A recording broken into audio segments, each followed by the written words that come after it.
Hello everyone, this is Jen Espinosa-Goswami joining you for a Facebook Live, totally impromptu on my page, Be Weightless. If you haven't liked my page, please make sure to do so. I just wanted to pop in briefly and talk a little bit about, now that we have Turkey Day behind us and we've had all the turkey and the ham and the mashed potatoes and the sweet potato and the fixins and all the goodness. Take a breath. And now let's move on, right? Maybe you did your Black Friday shopping. Maybe you did Cyber Monday shopping. Maybe Small Business Saturday shopping. Shopping, shopping, shopping, right? I mean, that's our goal for the next month. But really, what I care about is that it smells like Christmas. Not just outside, where you might be smelling pine trees and snow, but inside your house, where you might be smelling cookies and yummies and goodness and treats. And here is how you can tackle those treats. First of all, as a health coach and as a mom of two girls, I feel it's really important to establish healthy baking habits in your family and for yourself as well. I grew up with a tradition of baking in my household, and I love baking. It's fun, it's creative, and you come up with something that you can eat at the end of it. That's like the perfect case scenario as far as I'm concerned. But that doesn't mean you should eat everything that has butter, sugar, and fat, because that's not going to help you reach your health goals. So you have to be somewhat creative in the kitchen, which is my specialty. It's what I love to do. And so I'll share with you a few specific baking substitutions that you can do in your own kitchen this holiday to feel healthier and happier about those treats that you do consume.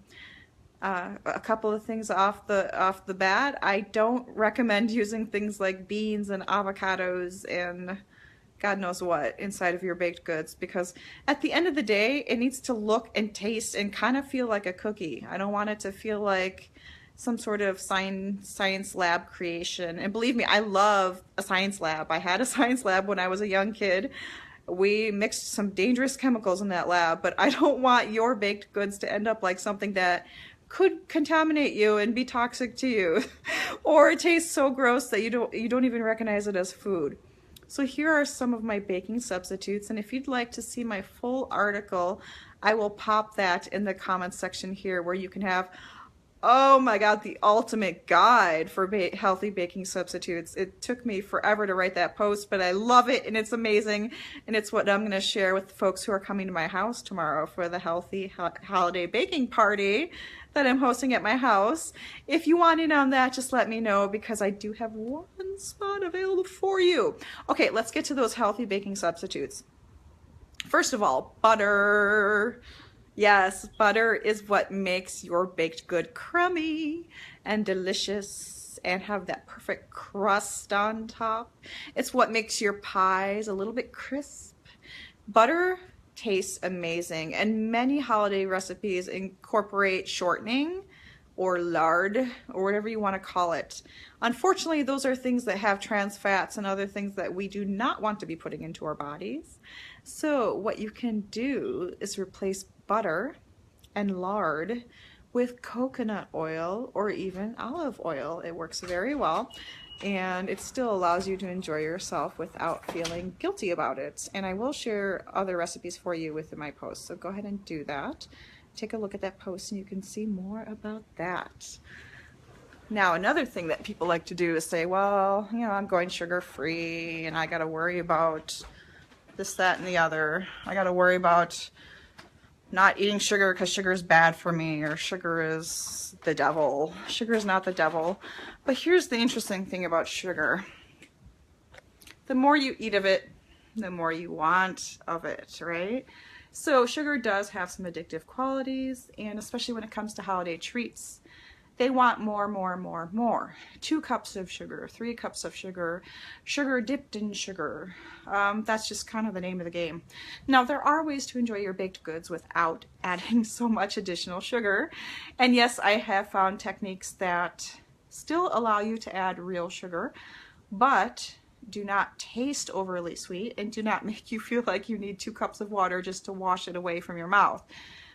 First of all, whenever you're trying a recipe, if it's a recipe you've tried before and you know what the finished product looks like, I would recommend that you reduce the amount of sugar that that recipe calls for.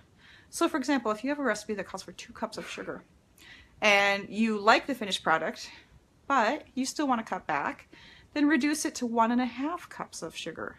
Reducing it by half a cup of sugar is not going to make a huge taste difference in the end product, but it will reduce the sugar. It also allows your body to slowly adjust to the reduced sugar without making it feel like it's a cracker instead of cookie because nobody wants to taste something that's not sweet when you expect it to be sweet. However, it is an easy way for you to slowly reduce the amount of sugar you use. I frequently choose recipes where I can play around with the ingredients, or I can reduce certain things that I don't want to have a lot of in my, in my baked goods. So that's a technique that you can use. Another thing you could do is replace sugar with fruit, like applesauce, dates, pureed sweet potatoes, mashed carrots, those sorts of things. They're naturally sweet and they will add that sweetness to your baked goods. Another thing you can do is add natural sugars. And by natural, I mean came from a tree, came from a hive, came from a plant, you name it. So, that means pure maple syrup, the real stuff that came from a tap from a maple tree, a hive, honey, raw honey, if you go that route, or agave syrup or stevia, which come from a plant. I think agave comes from the same plant as tequila. I don't like the taste of agave myself. I don't like the taste of stevia, so I don't use them in my baked goods. And I have heard that stevia, if you bake with it, you have to be careful with your proportions, but just read the back of your label if that's something that you tend to use in your house. I prefer using honey when it comes to my baking, or I'll use half and half. So if a recipe calls for 1 cup of white sugar, I might use half a cup of white sugar and then a 1/4 cup of honey. Honey has a slightly different sweetness than regular sugar does, so again, you have to play around with those things to see what suits your taste and your family's taste. And let's talk about flour, because I know a lot of people are reducing their refined flour eating, which is perfectly fine. There's nothing wrong with that. But have you tried other flours like whole grain flours?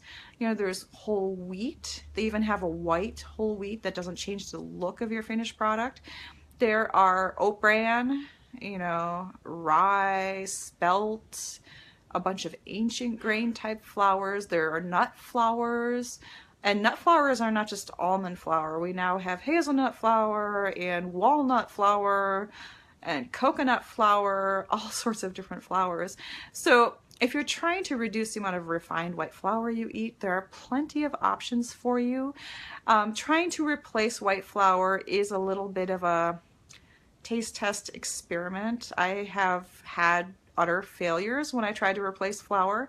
So make sure to read the article I'm going to pop in the comments here, because it has more specific ways on which types of baked goods really benefit from replacing white flour with other things. And when you're first starting out, I highly encourage you not to completely substitute all of the white flour. Still keep a decent amount of white flour in there as you're transitioning to healthier goods. That way your family is more likely to eat them, your family is less likely to throw them straight to the trash, and you're more likely to adjust to the different taste or texture of your finished products. So those are my top tips for healthier baking. I have way more than that in this huge article that I promised to you. It's called Bodacious Baking Without the Muffin Top. So I highly encourage you to go check that out. Again, I have one more spot for coming to my private party tomorrow, 12 to 2:30. It's at my house. You do have to let me know you're interested in coming. I'm not going to share my house address publicly out here. So please comment on this post if you want to come. There's a small fee of $25 to come, because I'm paying for all the supplies and a decorative tin and printed book recipe you can take home with you.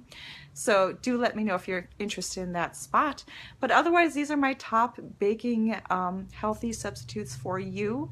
These are tried and true out of my own kitchen that my kids have approved. So I'm not just talking out of, just randomly looking at Google and saying, well, that looks good or that looks good, because some things did not work out for me. Coconut flour is not my thing. It's just not going to work out for me. I've tried it a couple of times. I've been around the block with it, and it's just not my thing. So everyone finds their own preferred substitutes. Take a look at my list here in the article, and you will see some of your favorite substitutes. So if you feel like it smells like Christmas, it could be because you're now baking healthier treats that make you feel happy and support your family's health. I hope you had a wonderful Thanksgiving, and we'll talk to you soon. This is Jen. Take care.